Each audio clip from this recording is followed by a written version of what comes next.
వి gold trusted gold buyers. మీరు తాకట్టు పెట్టిన బంగారాన్ని విడిపించి ఈ రోజు ఉన్న మార్కెట్ ధరకు కొనబడును.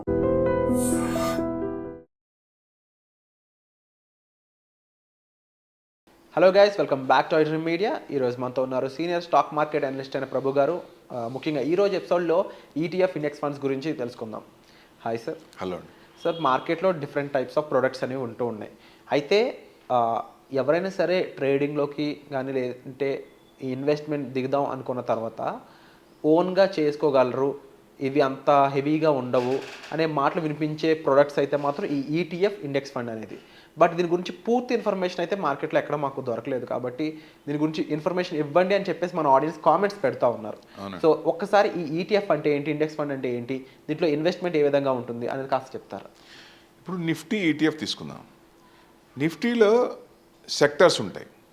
ఇప్పుడు అన్ని సెక్టర్స్ ఒకరోజు పడవు కదా. ఇప్పుడు ఏ సెక్టర్కి బూస్ట్ ఉందో, ఏ సెక్టర్ నెగిటివ్ ఉందో ఆ నెగిటివ్ ఉన్నాయి పడతాయి, బ్యాలెన్స్ అవుతూ ఉంటుంది. ఈటీఎఫ్ ఎందుకు పడదంటే ఇదే కారణం. నిఫ్టీలో ఇన్వెస్ట్మెంట్ చేసినప్పుడు అన్ని సెక్టార్స్ పడవు కాబట్టి బ్యాలెన్సింగ్ అవుతూ ఉంటుంది. దానివల్ల ఏంటంటే రిస్క్ కొంచెం తక్కువ ఉంటుంది. మామూలు దాంట్లో ఇప్పుడు ఏదైనా ఫండ్ ఉంది, డిజిటల్ ఫండ్ ఉంది, డిజిటల్ కొంచెం నెగిటివ్ వచ్చిందంటే ఆ ఫండ్ మొత్తం పడుతుంది. అది నిఫ్టీ ఎందుకు పడదు అంటే మిగతా సెక్టార్స్ ప్రొవైడెడ్ వాళ్ళకి సపోర్ట్ చేస్తాయి కాబట్టి కొన్ని సెక్టార్స్ తగ్గినా కొన్ని పాజిటివ్ ఉంటాయి కాబట్టి అంత తగ్గే అవకాశాలు చాలా తక్కువ ఉంటాయి. రిటర్న్స్ మామూలు వాటికంటే కొంచెం ఎక్కువే ఉంటుంది. అంటే లక్షాధికారి అవ్వచ్చు ఈటీఎఫ్లో. లాంగ్ టర్మ్ పెట్టుకొని వదిలేయాలి. డెఫినెట్గా వెల్త్ అనేది బాగా క్రియేట్ అవుతుంది దాంట్లో. ఎక్కువ ఇప్పుడు ఇంటర్నేషనల్ ఈటీఎఫ్స్ కూడా వస్తున్నాయి. నాస్డాక్ కానీ S&P 500 కానీ. S&P 500 మంచి రిటర్న్స్ వచ్చినాయి, నాస్డాక్ కూడా మంచి రిటర్న్స్ వచ్చినాయి. అంటే ఫేస్ వాల్యూ 10 రూపీస్తో వచ్చినాయి. మనం స్టార్టింగ్లో పెట్టుకొని లాంగ్ టర్మ్ మినిమం 5 years ఉండాలి. ఎందుకంటే 1-2 yearsలో చూసి నాకు రాలేదు అనుకోవద్దు. మినిమం 5 years ఉంటే దానికి మంచి టైం. 15 years 20 years ఇచ్చి అనుకోండి బ్రహ్మాండం. అసలు వెనక్కి తిరిగి చూడాల్సిన పనే లేదు. ఎందుకంటే కంటిన్యూస్గా మార్కెట్ వన్ సైడ్ ఉండకపోయినా డౌన్ అయినప్పుడు మళ్ళీ తీసుకుంటుంది కాబట్టి లాంగ్ టర్మ్ వ్యూ పెట్టుకొని ఇన్వెస్ట్మెంట్ చేస్తే ఈటీఎఫ్స్లో రిస్క్ తక్కువ ఉంటుంది, రిటర్న్స్ ఎక్కువ ఉండే అవకాశాలు ఎక్కువ ఉంటాయి. అండ్ ఈ వీటిలో ట్రేడింగ్ కానీ లేకపోతే అంటే ఐటీబీస్, గోల్డ్ బీస్ అని చెప్పేసి వింటూ ఉంటాను. దాని గురించి కూడా కాస్త చెప్తారా? ఇప్పుడు ఐటీబీస్, గోల్డ్ బీస్. ఈ గోల్డ్లో ఇన్వెస్ట్మెంట్ చేసే బదులు ఈ గోల్డ్ ఒక షేర్ లాగా ఒక ఐటీబీస్ కొనుక్కుంటాం కాబట్టి దాంట్లో కూడా ఇన్వెస్ట్మెంట్ చేయొచ్చు. ఇప్పుడు ఇప్పుడు ఇంట్రెస్ట్లు తగ్గుతున్నాయి. ఇంట్రెస్ట్ తగ్గుతున్నప్పుడు ఐటీ కంపెనీస్ కానీ బెనిఫిట్ కదా. ఈ ఐటీబీస్ అనేది ఇట్లాంటి వాటిలో అప్పుడు ఫ్యూచర్లో ఇప్పుడు 25 basis చేసాము. నెక్స్ట్ మళ్ళీ 2 monthsలో మళ్ళీ ఇంకో 25 basis చేసే అవకాశాలు ఉంటాయి. ఏది ప్రొవైడెడ్ మన ఇన్ఫ్లేషన్ ఇంకొంచెం తగ్గితే. ఎందుకంటే ఫుడ్ ఇన్ఫ్లేషన్ తగ్గుతుంది. మొన్నటిదాకా ఫుడ్ ఇన్ఫ్లేషన్ హైలో ఉంది. అది ఇంకా కొంచెం తగ్గితే ఇంకా చేస్తూ ఉంటున్నారు. చేస్తున్నప్పుడు యూరోపియన్ కంట్రీస్ రీసెంట్గా కూడా 3rd time చేసింది. అన్నీ కూడా వేరే కంట్రీస్ కూడా అన్నీ తగ్గిస్తున్నాయి కాబట్టి డెఫినెట్గా ఇట్లాంటివి ఇంట్రెస్ట్ తగ్గినప్పుడు మన అమౌంట్ ఐటీ బీచ్లో పెట్టుకుంటే మంచి రిటర్న్స్ వచ్చే అవకాశాలు ఎక్కువ ఉంటాయి. అండ్ ఈ ఇండెక్స్ ఫండ్స్తో పాటుగా సార్ ముఖ్యంగా మ్యూచువల్ ఫండ్స్ అనేవి కాన్సెప్ట్ ఏదైతే ఉందో దాంట్లో ఎక్కువ మందికి ఇన్వెస్ట్మెంట్ అనేది లాంగ్ టైంలో బెనిఫిట్ వస్తుంది కదా, అంతకాలం కాకుండా తక్కువ టైంలోనే బెనిఫిట్స్ వచ్చేవి ఏమైనా ఉన్నాయా ప్రొడక్ట్స్ అని అడుగుతూ ఉన్నారు. అలాంటి వాళ్ళకి ఏం చెప్తారు? అంటే ఎప్పుడైనా సరే షార్ట్ టర్మ్లో ఓవర్ నైట్లో కావాలి అనుకోవద్దు. ఎందుకంటే ఎంటర్ టైము సపోజ్ మనం మార్కెట్ 1 year కిందట ఎంటర్ అయిన వాళ్ళకి బాగానే రిటర్న్స్ వచ్చినాయి. 3 months 4 months సెప్టెంబర్ దాకా మార్కెట్ బాగానే ఉంది. 26,277 మార్కెట్ ఆల్ టైమ్ హై, అక్కడ దాకా బాగానే ఉంది. అక్టోబర్ నుంచి కొడతానే ఉంది కదా. ఇప్పుడు అక్టోబర్లో ఎంటర్ అయిన వాళ్ళకి చూసుకుంటే పోర్ట్ఫోలియో మైనస్లోనే ఉంటుంది. కానీ భయపడాల్సిన పని లేదంటా నేను. అది పడుతున్నప్పుడు మంచి అవకాశం. ఈ 5 నెలలు పడింది, 5 నెలలు తగ్గుతూనే ఉంది. కంటిన్యూస్గా పడుతుందా?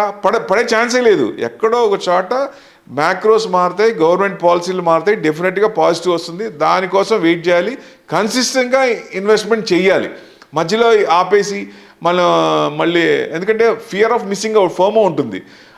ఎక్కడో చోట యూటర్న్ తీసుకున్నప్పుడు అది ఇంకొంచెం ఆగుదాం, ఇంకా కొంచెం తగ్గచ్చేమో, ఇంకో 5% 10% తక్కువలో దొరుకుతుంది వస్తే మంచిదే. రాకుండా యూటర్న్ తీసుకుందనుకోండి ఫోమ్ వస్తుంది కదా, ఫియర్ ఆఫ్ మిస్సింగ్ అవుట్ ప్రతి ఒక్కరికి వస్తుంది. ఇది ఎక్కడో చోట. అందుకనే స్టాగర్డ్ మేనర్లో కొంచెం ఇన్వెస్ట్మెంట్ చేయమని ఒక సలహా ఇస్తాం. అంటే ఆల్రెడీ మనం కొంత పర్సంటేజ్ పెట్టిన తర్వాత మళ్ళీ పెట్టాలంటే మనకున్న క్యాపిటల్లో 30-40% ఆ లెవెల్లో చూస్తే డెఫినెట్గా మంచి రిటర్న్స్ వచ్చే అవకాశాలు ఉంటాయి. అండ్ ఈవెన్ మార్కెట్ ఇంకా జూన్ వరకు కూడా పడే ఛాన్సెస్ ఉన్నాయని వినిపిస్తున్నాయి మాటలు, అది ఎంతవరకు నిజం అంటారు? అంటే మనం ఇప్పుడు ఇంతవరకు పడుతుంది, ఈ నెల వరకు పడుతుందని చెప్పలేము. సో డెఫినెట్గా ఏంటంటే ట్రంప్ విన్యాసాలు తగ్గాలి ఒకటి. ఓకే, డెఫినెట్గా ఆయన ఎందుకంటే సెటరేట్ అయిపోవాలి, అందరినీ చూసుకోవాలి. ఎందుకంటే వాళ్ళు చేసే పనులే ఆయన తగ్గించుకుంటున్నాడు. మేము చేయం, యూరోపియన్ ఇదివరకు సపోర్ట్ చేశాడు, మేము ఇప్పుడు ఎందుకు చేయాలంటున్నాడు.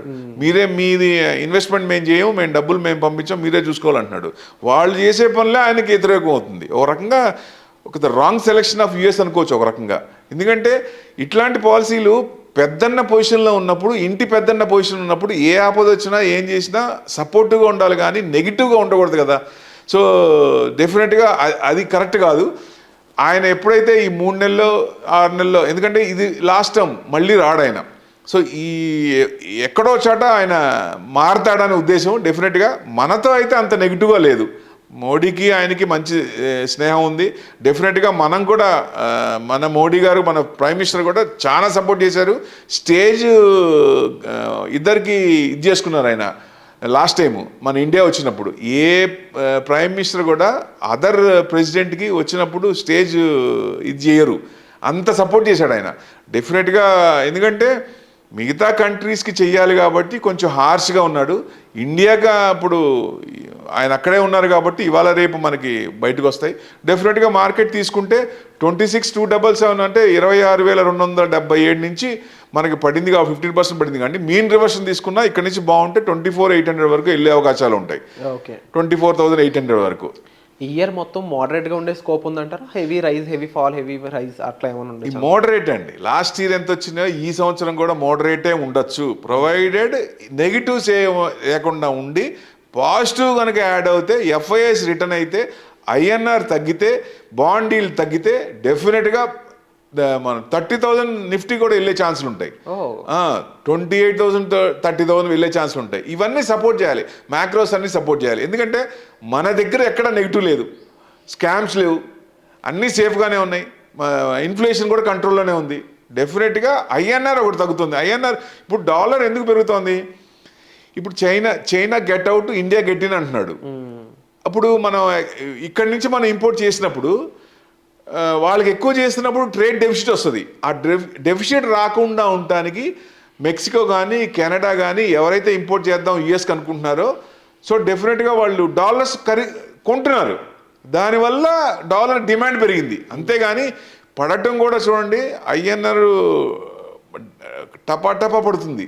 ఎక్కడ పడుతుందో ఎక్కడో సెటిల్ అవుతుంది. ఎందుకంటే కరెక్ట్గా రావాలంటే 50 రేంజ్లో రావాలి. అంతే ఇప్పట్లో రాకపోవచ్చు కానీ మనకి మంచిగానే 80-75 ఆ రేంజ్ వరకు వచ్చే అవకాశాలు ఉన్నాయి.